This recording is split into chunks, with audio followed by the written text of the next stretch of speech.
समाचार न्यूज। साथियों नमस्कार, स्वागत है आपका हमारे चैनल जिला टॉप न्यूज में। मैं सुरेश कुमार। आप देख रहे हैं जनपद सुल्तानपुर के इस समय टूल चौराहा में जो यहाँ पे आज बड़े पैमाने के साथ बुद्ध पूर्णिमा मनाया जा रहा है, तो हम यहाँ का पूरा कवरेज आपको दिखाएंगे। मस्तराम बौद्ध जी आए थे, उन्होंने भी जो कुछ कहा है उसको भी अपने चैनल के माध्यम से आपको दिखाएंगे। सही चीज और वास्तव में बौद्ध जी के बारे में जितना बढ़िया उन्होंने बताया सब कुछ हम आपको दिखाएंगे।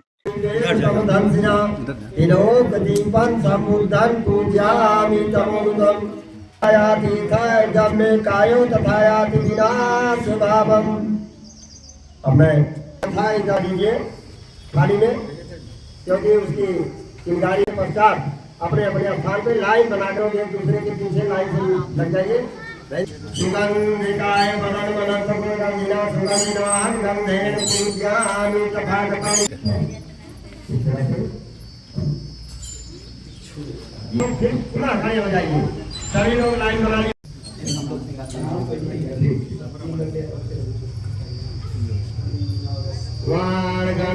सामने फूल दे दीजिए, तथागत फूल के प्रतिमा पर वहां अंदर जाइए। बच्चे हाँ बैठ जाओ, ऐसे बैठे, पैर बाहर ना।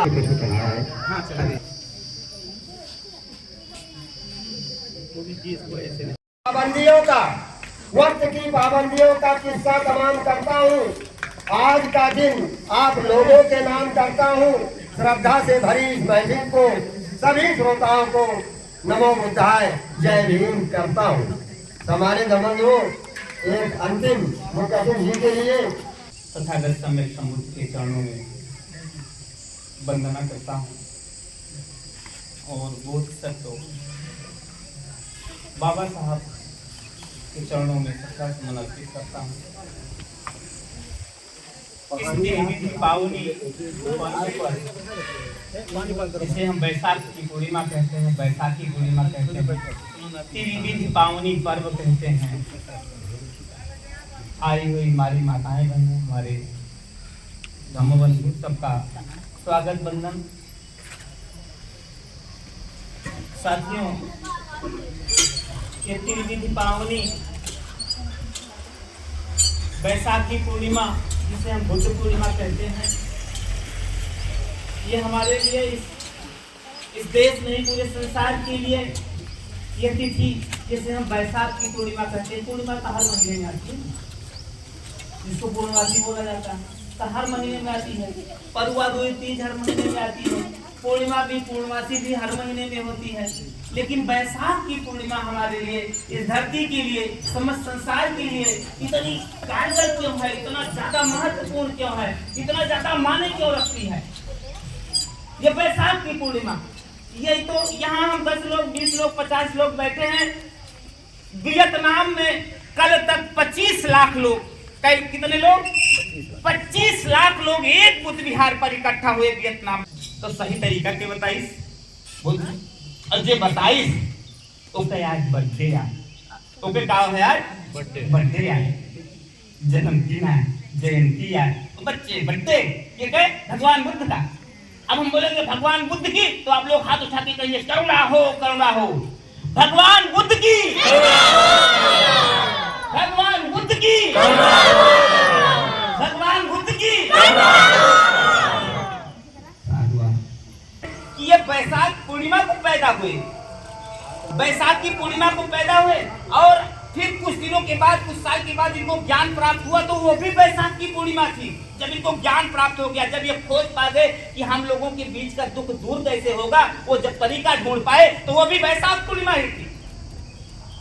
बैसाख पूर्णिमा को पैदा हुए और आपके दुख को दूर करने का जो तरीका खोजा, वो भी बैसाख पूर्णिमा ही थी।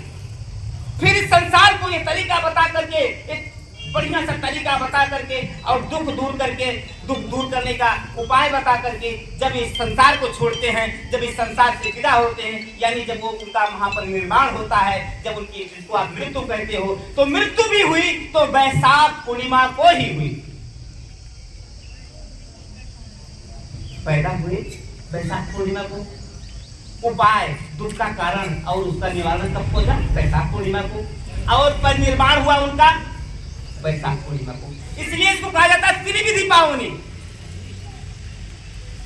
त्रिविधि पावनी है ये। भगवान सम्यक संबुद्ध का उपदेश हुआ, सबको उन्होंने अच्छी अच्छी बातें बताई, कैसे आपका दुख दूर होगा, कैसे आप क्या क्या करेंगे। दो बात मैं बता दे रहा हूँ, दुख दूर कैसे होगा आपका, जब आप 3-5 करना शुरू कर देंगे तो करेगा 3-5 तो कहा था 3-5 ना की हो जाता, लेकिन दुख कैसे दूर हुए, 3-5 कैसे हुए। 3-5 का है, देखो हम सब समझ जाएंगे। 3-5 के मतलब है 3 शरण, बुद्धं शरणं गच्छामि, धम्मं शरणं गच्छामि, संघं शरणं गच्छामि। 3 पारातिपाता वेरमणि सिक्खापदं समादयामि, अदीनादाना वेरमणि सिक्खापदं समादयामि, कामेश मिथ्याचारा वेरमणि सिक्खापदं समादयामि, मुसावादा वेरमणि सिक्खापदं समादयामि, सुरा मेरे मध्य प्रमादखाना वेरमणि सिक्खापदं समादयामि। ये 5 है, वो 3 है, तो क्या हुआ 3-5 करीब है, दुख दूर हो गया। अब तो कहा 3-5 करीब दुख कैसे दूर हो, ये 3-5 का मतलब बुद्धं शरणं गच्छामि, बुद्ध की शरण में जाने का मतलब है ज्ञान की शरण में जाना। ज्ञान की शरण में जाने का मतलब अपनी मन की आंखें खोल करके आप ऐसा कोई काम न करेंगे। आप कोई काम करते हैं, कोई बात बोलते हैं, किसी को कुछ कहते हैं, तो अपने मन की आंख खोल करके, मन के विवेक को जगा करके देख लें कि मेरे यह काम करने से कोई दुखी तो नहीं होगा, मेरे इस बात को बोलने से मेरी ननद को, मेरी देवरानी को, मेरी जेठानी को, मेरी सास को बहुत चोट तो नहीं लगेगी, ये बात बोल दूंगी तो आप बोल देंगे तो। फिर शरण का मतलब वो क्या है, बुद्धं शरणं गच्छामि का मतलब है कि बुद्धि और विवेक से कोई काम करने से पहले सोच लीजिए खूब कायदे से। जब सोच करके कोई बात कहेंगी, सोच करके कोई काम करेंगी जिससे किसी को दुख ना हो, किसी को पीड़ा ना हो, तो ये होगा बुद्धं शरणं गच्छामि। धम्मं शरणं गच्छामि, जो हमारे विद्वान जन, जो हमसे ज्यादा पढ़ा लिखा हुए, जो हमारे समाज के, हमारे परिवार के गार्जियन हुए, अगुआ हुए, जो रास्ता वो सीख के निश्चित किए हुए विद्वान जन, उस रास्ते पर हम चल कर चले, उससे भटके ना। जब हम उस रास्ते पर चलेंगे जिस पर चल करके बहुत लोगों ने अच्छा सा काम किया है, उनका परिवार विकास किया है, परिवार की भलाई है, समाज की भलाई है, देश की भलाई है, अगर उसी रास्ते पर हम भी चलते हैं जिस पर बाबा साहब चले हैं, बुद्ध चले हैं, तो वो धम्मं शरणं गच्छामि। 2 हो गया। 3 का क्या है कि संघं शरणं गच्छामि, संघ के साथ रहें। कभी लोग ये ना कहें हम तो उनसे कोई मतलब, बिना मतलब के कहीं नहीं जाएंगे। लोग यही बोलते हैं बिना मतलब के कहीं नहीं जाएंगे। मतलब किससे नहीं, अगर मनुष्य में है आप तो बगैर मतलब, समाज से बाहर आपका कोई मतलब नहीं है। इसीलिए तो जरूरी है कि सबसे बोले चालें, सबके साथ अच्छा सा व्यवहार करें, सबसे मीठा बोलें, सबके साथ अपनी दोस्ती करें। क्यों? क्योंकि संघ के बगैर आप नहीं जी पाएंगे। संघ के बगैर आप नहीं जी, सबसे मेल मिलाप करके रहें। अगर ये 3 क्या हो गया, ये 3 बातें हो गई, इसीलिए हमने कहा ये 3 आपको करना होगा, 3 अब 5 करना होगा। 5 क्या है? पाणातिपाता वेरमणि सिक्खापदं समादयामि। अगर हम किसी को मारे काटेंगे नहीं तो वो हमको क्यों मारे काटेगा। आज इसी पर पूरी दुनिया का संचालन चल रहा है। अब पंचशील के सिद्धांत पढ़ाए गए कि कोई देश किसी देश पर आक्रमण नहीं करेगा, कोई देश किसी को लूटेगा नहीं, कोई देश किसी पर चढ़ाई नहीं करेगा।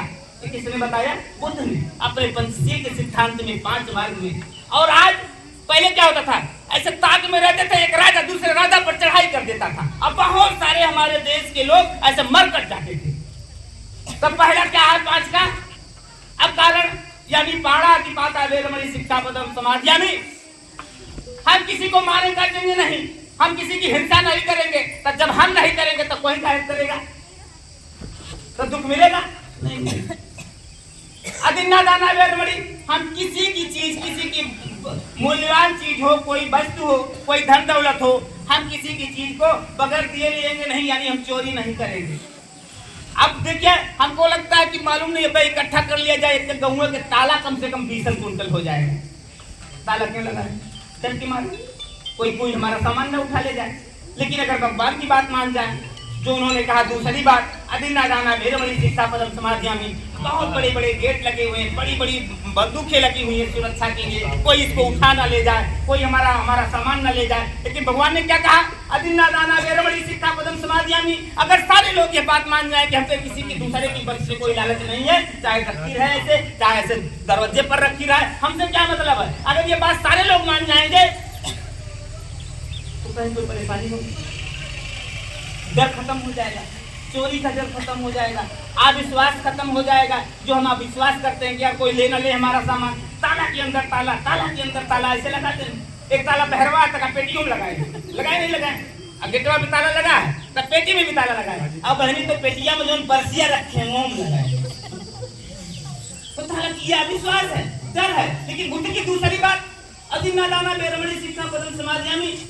अगर हम किसी की वस्तु को कभी लालच से मतलब से चोरी नहीं करेंगे, नहीं छुएंगे, तो कोई हमारे लिए नहीं छुएगा। जब सब लोग यही मान लेंगे तो कोई किसी की वस्तु काहे को छुएगा।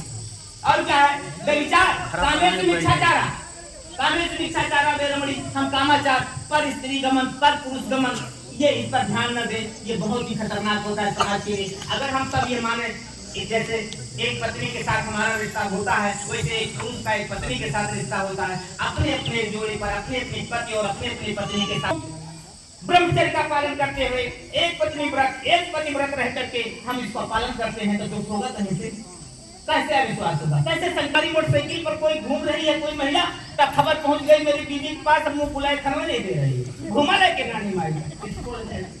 क्यों? अगर क्लियर हो जाए कि ना भाई वो तो बड़े वो ऐसे हैं जो छू नहीं सकते, उनके अंदर ये बात नहीं है। आप किसी पर पुरुष के साथ 4 दिन घूम लीजिए, देखिए लोग समाज क्या कहेंगे, कहेंगे नहीं कहेंगे। लेकिन अगर ये बात हो जाए कि कामेषु मिथ्याचारा वेरमणि सिक्खा पदम समाधियामि, बिल्कुल इससे हम बहुत दूर हैं। हमको केवल अपनी पत्नी में विश्वास है। आपके दिमाग में हो कि हमको अपने पति में विश्वास है, तो दुनिया हम पर, हमारे समाज के लोग, हमारे घर के लोग हम पर शंका करेंगे नहीं करेंगे, तो दुख तो खत्म हुआ ना। ये तो भगवान ने तीसरी बात बताई। देखो ये 3 पहले मैं बता चुका हूँ, 5वें की तीसरी बता रहा हूँ। और चौथी क्या है, मूसावादा वेरमणि सिक्खा पदम समाधियामि। मूसा माने झूठ बोलना, चुगली करना, कान भरना। कहा थे हमारे माई बहनों को कहा जाता है कि इनसे कोनो बात फैलावे को तो चुपके से कान में करके बता दिया, केहू से कहियो ना, इन्हें कहीं बता दिया, कह दिया कि क्यों से कहियो नहीं, तो तुमसे बता दिए थे, पूरी बात फैल जाएगा, हम समझाता देखो कह रहे 4 बार हो जाएगा। यानी मूसावादा वेरमणि सिक्खा पदम समाधियामि। मूसावादा वेरमणि का मतलब केवल झूठ से ही नहीं है। कुछ लोग कान के कच्चे होते हैं, चुगली करना, कटु बात बोलना, कड़वी बात बोलना, व्यंग बोलना, बात कहेगी नहीं लेकिन लगा करके कहीं हम इनके लगाए के कहा थे। देखो बहन जी हंस रही है, इनकी बात सही है कि सुने हैं कौन बात है।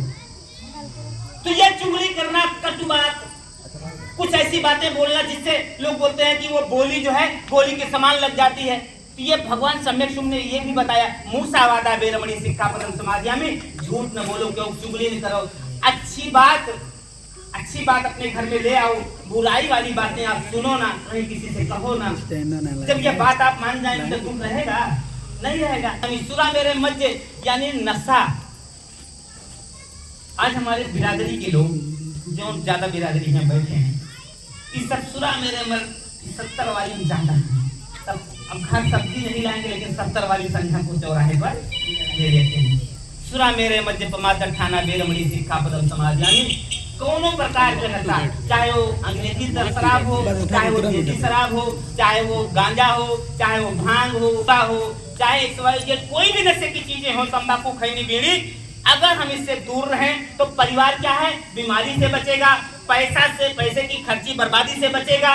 और नशा में आदमी का दिमाग ठीक नहीं रहेगा। वो पी के आएगा तो आपका सब्जी अच्छी भी रहेगी, कहे कि नमक भरे और झगड़ा जरूर हो जाएगा। देखो भाई हंस रही है, बात सही है, इसका मतलब ये है ना। इसका मतलब कितने बर्बाद। अब ये 5 बातें कितना भगवान ने कितनी अच्छी बात बताई कि अगर ये 5 बात ये मान लें और 3 बात पहले मान लें तो हम दुख से दूर हो जाएंगे। ये तो बहुत और गहरी बातें हैं। ये तो मैंने आपको ये बता दिया। जो सुदत्त सुने थे, सेठ सुदत्त सुने थे, वो मैंने आपको बता दिया। अपने बहनोई के यहाँ जो गए थे, चुपचाप आप लोग बैठ जाइएगा। तो वो बात मैंने आपको बताया कि आपका भी दुख दूर होगा 3-5 करने से। क्या करने से? 3-5 करने से। तो आप लोग 3-5 करेंगे, आप बता दीजिए। आज करेंगी, अम्मा कह रहे हैं करेंगी, बहुत बहुत साधुवाद। जब अम्मा कह रहे हैं तो आप लोग तो जो नई उम्र के लोग हैं, हमारी माताएं बहनें, सबको करना चाहिए 3-5 बुद्धिं शरणं गच्छामि, बुद्धि विवेक से सोचिए। धम्मं शरणं गच्छामि, जो हमारे विद्वान जन जिस रास्ते को वर्जित किए हों उस रास्ते पर हमको नहीं चलना चाहिए। जो वर्जित किया गया रास्ता है, जो तरीका वर्जित है, उस रास्ते पर नहीं चलना चाहिए। सही पर जो विद्वान जन द्वारा बताया गया उस रास्ते पर चले। संग हमारे परिवार के साथ मेल मिलाप करके, अपने रिश्तेदारों के साथ, परिवार के साथ, रिश्तेदार के साथ, समाज और घर गाँव के साथ मेल मिलाप करके रहना चाहिए। तो ये बातें कौन सुन रहा है? अपने बहनोई के यहाँ शेख सुदत्त सुन करके, शेख सुदत्त सुने। अब शेख सुदत्त सुने कहे इतनी अच्छी बात बताओ कहाँ, ऐसे तो पूरा गौवा हमारा पूरा नगर सुधर जाए। अच्छा ये बात समझ मान लिया तो क्यों कोनो समस्या हुई? क्यों पैसा खर्च हुए ना ना क्यों पैसा खर्च हुए और ना क्यों क्यों मारे तो वे काहे मानता है? फ्री में बताओ फिर झूठ न बोलबो तो क्यों कहे झूठ? और अच्छी आदत हो गई है, चुंगली न करवा लूं। बहनियों बहुत अच्छी यहाँ वो किंचे इनसे कोनो मतलब ना चाहिए चुंगलाई से। तो नीक होइले कि नहीं? तो नीक बने कुछ लाग पता कुछ लाग तो एक मतलब है कि जब सुदत्त सुने तो कहीं चले ऐसे तो पूरा हमारा नगर सुधर सकता है, पूरा गजवा सुधर सकता है। और वो सुन करके सोचते सोचते वहां से चले अपने नगर को। राजगिरी से बिहार, राजगिरी से कहाँ चल रहे हैं? श्रावस्ती की तरफ। और सोचते सोचते चल रहे हैं आचार्य जी, सोचते सोचते चल रहे हैं कि अरे वाह, ये बात अगर श्रावस्ती के नगरवासी सुन लेते, ये बात तो समझ जाते तो कितना अच्छा होता। और वो सोच रहे हैं कि अब ऐसे मुनि को, ऐसे शास्त्रा को, ऐसे पथ प्रदर्शक के लिए हम अपने नगर में कुछ बनवाना चाहते हैं। बहुत बहुत साधुवाद के राजकुमार जेठ की, राजकुमार जेठ की बगिया रहती है, वो बाग रहता है। वो नगर से बहुत दूर भी नहीं रहता है और बहुत नजदीक भी नहीं रहता। वो नजर ऊपर टिकती है कि यही बनवा दूं। कौन सोच रहा है? शेख सुदत्त, बहुत पैसे वाले। वो कह रहे हैं इनके लिए यही बनवा दूं। कैसे? एक बिहार ऐसे कि आएंगे भगवान तो खाना तो मिल दे देंगे हम लोग, लेकिन रहेंगे कहाँ? वो हमारे घर रह नहीं सकते, वो अलग ही रहेंगे गांव से। तो ऐसे एक बिहार बनवा दूं उनके लिए, तो आवे तो गांव से अलग रहें। जिसको हम अपनी भाषा में कुटी कह लेते हैं। क्या कह लेते हैं? कुटी कह लेते हैं। तो बुद्ध की भाषा में उसको बिहार कहा जाता है। और सोचते सोचते उस बगिया का चयन करते हैं जो राजकुमार जेठ की थी।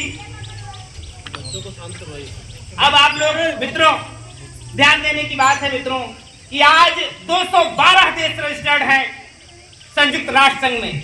आचार्य जी, 212 देश संयुक्त राष्ट्र संघ में रजिस्टर्ड हैं और पूरे 212 देशों में इस भूमंडल पर उतनी महंगी जमीन आज तक नहीं बिकी जितनी महंगी जमीन जेतवन था सुदत्त ने खरीदी थी। किसके लिए? भगवान सम्यक संबुद्ध के लिए खरीदी थी। कितना पैसा दिया था जानती हैं? राजकुमार जेठ ने जब जाना कि सेठ ने ये जमीन पसंद आ गई है तो उसने कहा कि जितनी जमीन पर सोने का सिक्का बिछा दोगे, कोई जगह खाली ना हो, तो वो जमीन तुम्हारी हो जाए, तुम्हारी हो जाएगी और सिक्का मेरा हो जाएगा, सोने का सिक्का। आप जानते हैं कई पीढ़ियों की कमाई, कई पुस्तों की कमाई। शेख सुदत्त जो गाड़ा हुआ धन था, वो गाड़ा हुआ धन भी निकलवा करके उस समय बैलगाड़ियों पर लाद करके, जिसके पास हजारों नौकर थे, वो सेठ, वो इतना बड़ा खजांची, इतना बड़ा सेठ अपने हाथों से भगवान के लिए से सिक्के बिछा रहा है। क्या श्रद्धा थी? क्या जान करके कि वो शास्त्रा, वो पथ प्रदर्शक, वो रास्ता बताने वाले, वो दुख को दूर करने वाले भगवान सम्यक संबुद्ध आएंगे और मेरे नगर को भी इतना रास्ता बता देंगे, मेरे नगर के लोगों की आंखें खोल देंगे। उनके लिए वो अपने हाथ से खुद सिक्का बिछा रहा है, जिसके यहाँ हजारों नौकर काम करते थे और खोदा हुआ धन, कई पीढ़ियों का धन ला करके ऐसे उसको गिरा करके बिछा रहा है। कौन? शेख सुदत्त। जब बिछाते बिछाते काफी जमीन पर बिछा दिया शेख सुदत्त ने, तो राजकुमार जेठ पहुंचा और उसने कहा, उसको लगा कि ये सेठ, ये बनिया, ये साहूकार कोई भी सौदा घाटे का नहीं करेगा। मामला क्या है? ये 10 गुना नहीं, 100 गुना नहीं, लाख गुना ज्यादा महंगी जमीन खरीद रहा है। तो कहीं ऐसा तो नहीं इस जमीन के नीचे इसके कई गुना सोना करा हो? कैसा क्या सोच रहा है वो राजकुमार जेठ? क्या सोच रहा है कि ये बनी महंगी जमीन ये ना है ना, ये इतना पैसा दे के बिछावत चला जाता है, कहा जनी कई पीढ़ी के संपत्ति ला करके खोज करके बिछा रहा है। और ये खुद इसके पास हजारों नौकर हैं, खुद बिछाने में इतना जल्दी कर रहा है। राजकुमार सोचने लगा कि इतनी महंगी जमीन तो नहीं है। उसके दिमाग में आया कि कहीं न कहीं इस जमीन के नीचे कुछ बात है। माताओं बहनों, उसने रोक दिया। ध्यान दीजिए मित्रों, उसने रोक दिया। कहा सेठ सुदत्त, अब आगे मत बिछाना, पहले बात कर लो, मामला क्या है, क्यों इतनी महंगी? आप भी जान रहे हैं कि इतनी महंगी नहीं है ये जमीन। क्या करने से क्या प्रयोजन है इस जमीन से? ये कौन पूछ रहा है? राजकुमार जी। किससे पूछ रहे हैं? श्रावस्ती के सेठ सुदत्त से। क्यों भाई? सेठ सुदत्त कहते हैं इसमें और कोई कारण नहीं है। मुझे इस धरती पर एक ऐसे महामानव से मेरी मुलाकात हुई, उनका दर्शन हुआ जो पूरी मानवता को, पूरे संसार को प्रकाशित करने की क्षमता रखते हैं, पूरे संसार को एक अच्छा सा रास्ता दिखाने की क्षमता रखते हैं। और इस दुनिया के, इस देश के, इस नगर के हमारे सारे लोग अगर उनकी बात, उनकी वाणी को, उनके उपदेश को सुन लेंगे तो धन्य हो जाएंगे। इसके लिए मैं उनके आगमन के लिए, उनके ठहरने के लिए यहाँ केवल एक विहार बनवाऊंगा। अब राजकुमार जेठ का माथा ठनका कि अरे वो कैसे हैं? अब वो सोचने लगा वो कैसे हैं, अब कौन है जिनकी कीमत इतना ये सेठ लगा रहा। आप बनिया को जानते हो कितना वो होता पैसे के मामले में, और वो इतना लुटा रहा हो, तो सोचने पर विवश होंगे आप भी। अब उसके दिमाग में आया कि जमीन छोड़ करके अब कहाँ पहुंच गया उसका दिमाग? बुद्ध पर, कि वो कैसे हैं, वो क्या हैं कि एक सेठ इतना पैसा, इतनी धन संपत्ति, कई पीढ़ियों का धन, कड़ा हुआ धन निकाल करके बिछा करके जमीन खरीद रहा है। मेरे मित्रों, दुनिया का रिसर्च, दुनिया के अर्थशास्त्रियों का रिसर्च है कि अभी भूमंडल पर इतनी महंगी जमीन किसी ने नहीं खरीदी जितनी महंगी जमीन सेठ सुदत्त ने खरीदी थी भगवान सम्यक संबुद्ध के लिए। आप समझिए। तो राजकुमार जेठ ने क्या कहा कि यदि वो इतने महान हैं, ये आदमी ठीक से जान चुका है, देख चुका है, अब आगे मत बिछाओ, अब आगे की जगह मेरी तरफ से फ्री होगी। क्या कहा? साथ। और इसलिए उस वन का नाम, उस बिहार का नाम क्या हुआ? अनाथ पिंडक का जेठ बना राम। आप जाएंगे श्रावस्ती, देखेंगे इसका नाम लग गया। देखिए कितनी बुद्धिमानी का काम, और कैसी श्रद्धा पैदा हुई राजकुमार जेठ में कि उसने कहा अब आगे मत बिछाना, अब ये जगह आगे की आप बिछाना नहीं, ये मैं अपनी तरफ से दे रहा हूँ। अब मेरी तरफ से उन शास्त्रा के लिए जमीन होगी, इसीलिए उसका नाम भी जेठ पर लिख गया। और सेठ सुदत्त अनाथ पिंडिक के नाम से जाने जाते हैं। उसी समय से जब वो भगवान सम्यक संबुद्ध के दर्शन से प्रभावित हुए, अनाथों को पिंडिक माने भात खाना देना शुरू किया, तो उनका नाम सेठ सुदत्त से क्या हो गया? अनाथ पिंडिक। बड़े ही दयालु खजांची, बड़े दयालु सेठ हुए। बड़ा अच्छा सा इतिहास है। Due to Buddha and Dhamma, doctor Ambedkar की ये यूनिक कृति है। भगवान बुद्ध को समझने के लिए, इस बौद्ध दर्शन को समझने के लिए एक किताब लिखा है डॉक्टर अम्बेडकर ने 1956 में, द बुद्ध एंड धम्मा।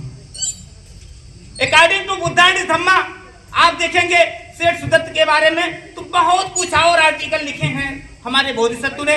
उसको हमको सबको पढ़ना चाहिए, वो किताब हमारे घर में जरूर रहनी चाहिए। संविधान का दूसरा पार्ट है, वो संविधान का दूसरा पार्ट है, वो हमारे 8 खंडों में है, 8 कांड हैं उसके भी। तो मित्रों वो किताब हमारे पास रहनी चाहिए। मैं ये बताना चाहता हूँ मित्रों, ये जो बुद्ध विहार यहाँ बनाया गया है में, इस क्षेत्र में गया हूँ, जहाँ भी मैंने गया हूँ, आप परिचित हैं, मैं जहाँ भी गया हूँ, मेरा बुद्ध विहार आप देखे हैं। 18 फीट का ऊंचाई पर के नीचे मूर्ति लगी हुई है, 8 फुट की, दो कमरे प्लास्टर करवा करके खूब कायदे से बनवा करके 40 बाई 60 के हाल की नींव रखवा दिया हूँ। और आप जानते हैं डीह में, मैं आपको ये कहना चाहता हूँ, संकल्प होना चाहिए। हर बात आप लोगों ने मेरी बात सुना, और देखिए बने रहिए हमारे जिला टॉप न्यूज में।